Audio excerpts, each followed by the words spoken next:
Bukas na ang much-awaited concert ng British rock band na Coldplay dito sa bansa. 2 nights ang concert ng Coldplay na Music of Spheres. Siguradong maraming pupunta sa Philippine Arena sa Bulacan, kaya paghandaan na raw ulit ang matinding traffic sa NLEX. Matatapat din yan sa closure ng ilang bahagi ng NLEX Balintawak para sa ginagawang Skyway Stage 3.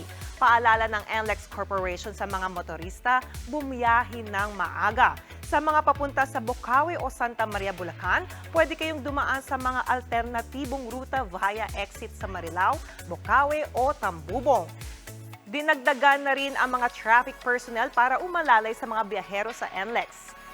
Mga kapatid, Jania Lipon po, laging maging updated sa latest sa entertainment and lifestyle para maging una sa balitaan. Bisitahin at mag-subscribe na sa social media pages ng News 5.